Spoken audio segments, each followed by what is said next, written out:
In less than a week, me and hubby are going to the Lake District, and I want to pack plenty of art supplies so that when I'm at home in the Airbnb at night, I can draw from reference photos and video that I'll take during the day. Plus, I can have some little bits and pieces of kit that I can pop in a bag and carry with me in case I want to do any on-bliner sketching and painting. Now, what I have here is a folio case that I made for my arty bits and pieces so that I can carry it around neatly wherever I go. And what you'll see is that there are several leaves inside that you can fit pens and pencils. There's pockets galore.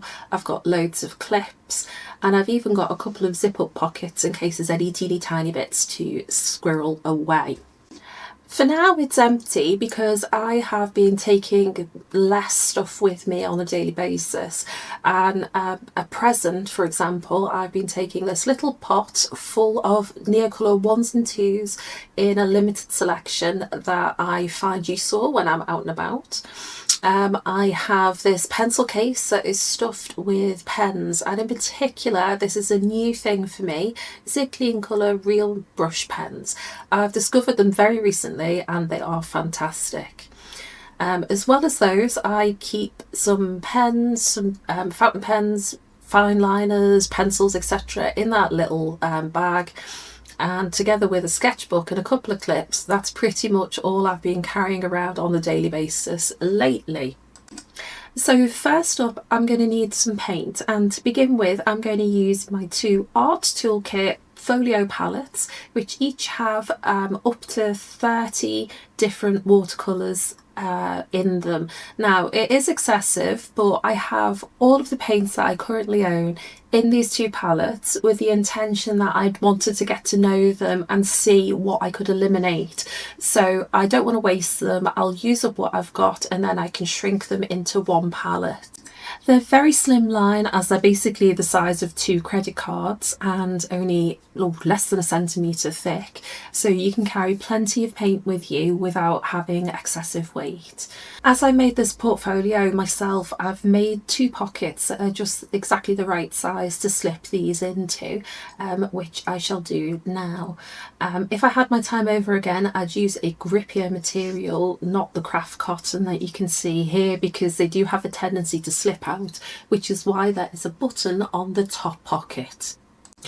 I'm going to restrain myself and only take 2 clips with me this time. We have 2 metal clips which have fairly strong magnets on the back, so they can stick my Art Toolkit folio palettes to really nicely if I'm sketching out and about, and they can go in my little zip up pocket down the bottom here.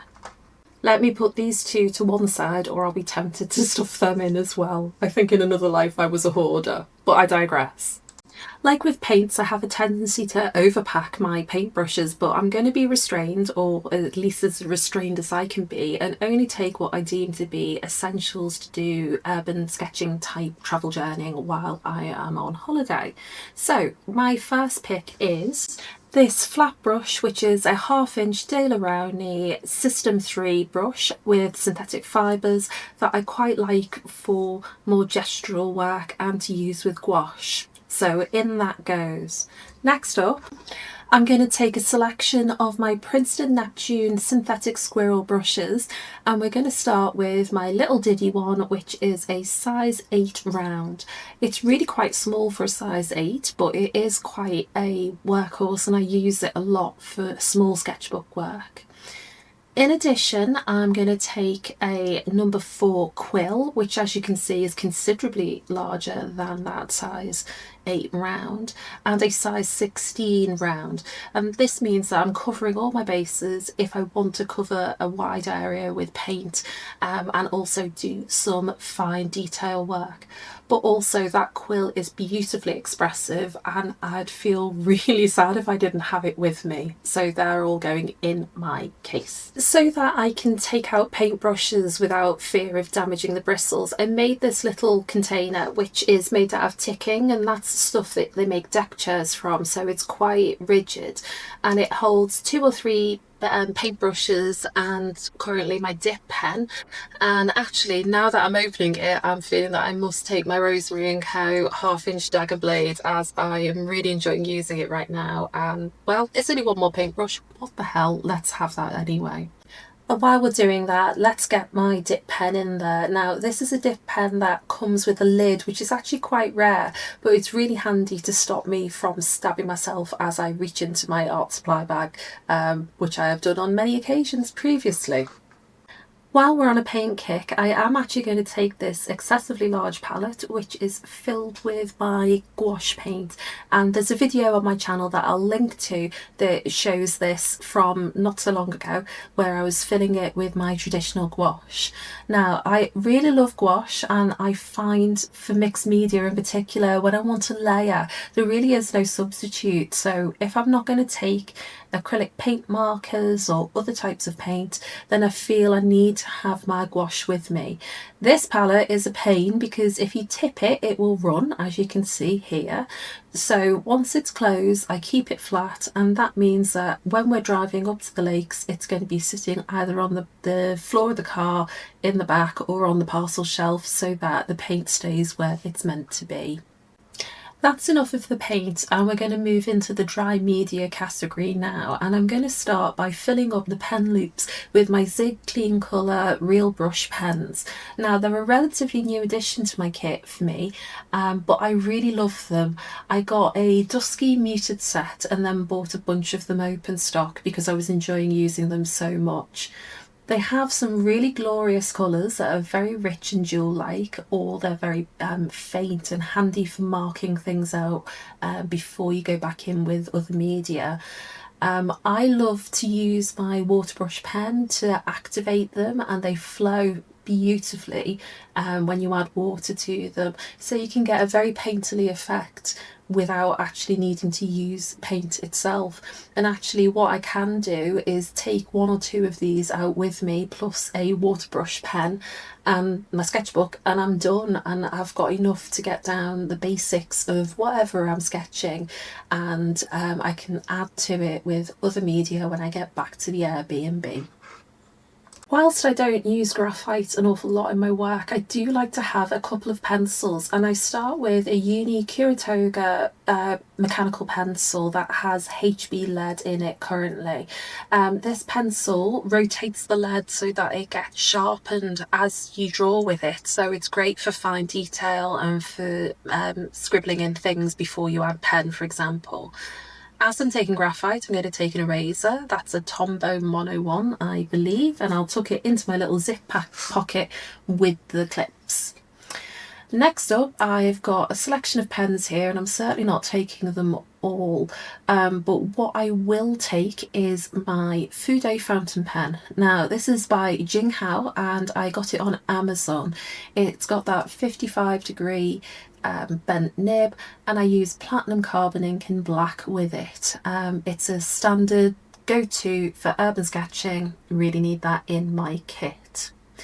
Next up, I like to use a brown or sepia ink, and in my Twispy Eco fountain pen I have brown ink by Diatramentus.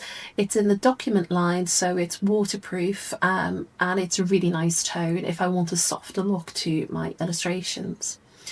I've got a Unipin fine liner in 0.5, and I'm not taking that because it's way too scratchy and the nib is pretty much rubbish anyway. And I have a brush pen with black India ink in that's great, but I think I can live without that, so that can go back in the pencil case as well.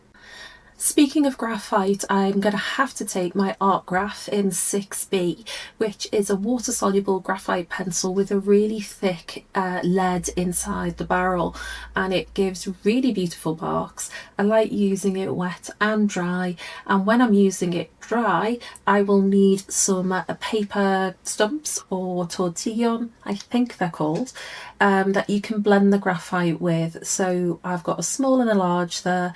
They can tuck away into the pencil case next to my pencils. Also, I'm going to need my spray bottle, and this is discoloured because I add a drop of clove oil to keep things clean and prevent mould growth, particularly on my gouache. Some scissors and washi tape are also quite handy, as I often like to chop out bits from local leaflets or tickets and receipts when I'm travel journaling. So they'll go in the big pocket. Meanwhile, I will go and fetch my Pritt stick, which is rather chunky, but I'm not going to buy a new one just so that I can have a diddy one to put in this art kit. So in he goes as well. Now, being contrary, I decided against taking the Daler Rowney flat brush that I'd popped in to use, particularly with my gouache, because it's really quite chunky and there's more fibres, plus they're slightly longer. So instead, I'm going to whip that out, run back into the house and grab my Fred Aldous 1/2 inch flat, which is similar but much thinner and shorter, so I have a greater degree of control with that paintbrush. I've really gotten back into my Neocolours, and this little pot has Neocolour 1, which are non-water soluble, and Neocolour 2s in, and these are the duplicates for the ones you can see in the tray to the left of the picture there, and I tend to carry these around with me on a day-to-day basis, but I think I'm going to want a slightly different colour palette for this trip, so we're going to pop them away, and I'm going to pull out my drawer and my swatching chart and have a good look through and see what might work a little bit better as a more cohesive palette for the landscapes of the Lake District. I'm going to use some of the empty tins from the special edition sets that I bought, as I've just kept them in a drawer for the time being. You can fit 10 full-size Neocolour 2s in, and that means that I can take up to 20 different colours with me on this trip. As you can tell, I have a real hard time narrowing down colours into limited palettes, so I won't bore you with my dithering, but instead we'll look at some sped up footage of me trying to pick only 20 colours from the 70 odd or so Neocolours that I actually have in my collection. The thing with paint is that you can mix any shade that you want if you have enough colours, but with crayons and pencils you kind of do need a lot of them to get a range of different shades. I covered my bases by adding a white, pale yellow, salmon pink, cobalt blue 5%, light olive, light lilac, a Cuba green, which is one of the new special edition colours,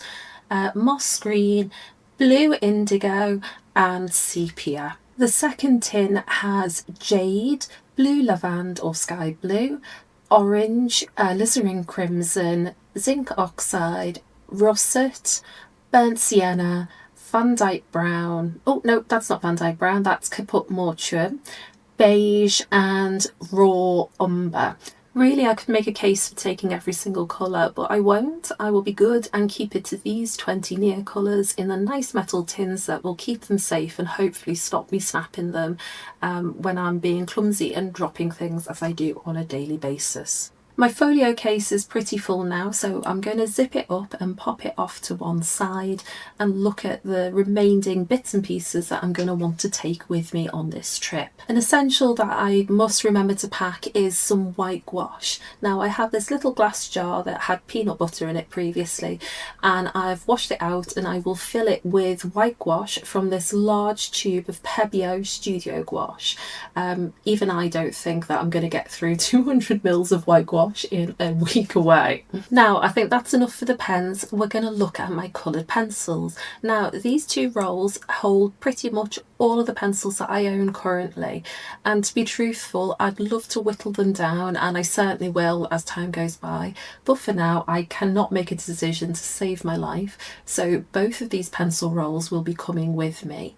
I have this handy dandy swatch chart that I always have by my side when I'm using my pencils, so I can quickly grab the one that I want. And again, this is the sort of supply that will stay in the Airbnb, but I can grab 1 or 2 pencils as the mood takes me when I want to go out for the day and draw on location. Of course, taking pencils means that I'm going to need to take a sharpener with me, and here we have a brass bullet pencil sharpener. Now, it does produce quite a short pointy end to the pencil, which isn't my preference, but it's very portable and I pop it in this little blueberry pot, which brings me joy. My preference would be to take this Derwent Desk mechanical pencil sharpener, which gives a beautifully long tapered point to it. But even I am going to draw the line at packing this monstrous pencil sharpener. A leak-proof water container, such as this little lock and lock Tupperware pot that I've dedicated for paint use only, is an essential. I like this because it's really reliable. I know that it's not going to leak in my bag, and it carries just enough water, so that always comes with me whenever I leave the house with art supplies. As I've packed my dip pen, I'm taking 2 acrylic inks with me, the first being the Daler Rowney FW Indigo and the second Liquitex in Muted Grey, which is this beautiful shadowy violety grey colour. Of course, all of these art supplies would be absolutely useless without one vital ingredient we've not mentioned yet, and that's my sketchbook. Now, this little A5 sketchbook is a Canson mixed media in yellow ochre, so it has this very pale yellow ochre, I would say, paper that is, I think, 200 GSM thick. It's like a cartridge paper. There's a little tooth but not too much texture, and I filled the first half of it when we went to the Lake District for 3 days last year. I wanted to keep the continuity going by finishing up this sketchbook on my next trip. But again, I'm worried about running out, so I'm taking the second sketchbook, which is a Strathmore mixed media 190 GSM cotton paper that is beautiful for mixed media work.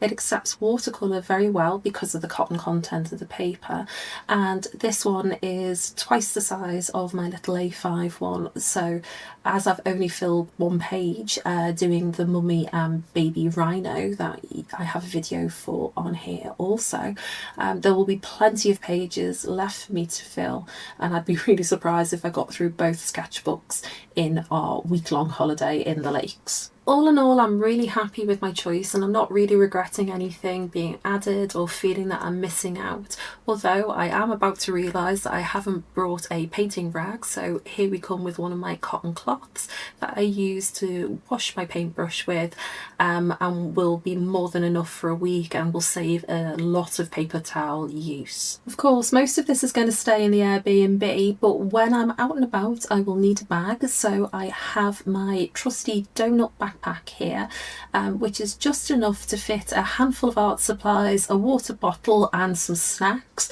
so that I'm good to go for a whole day out.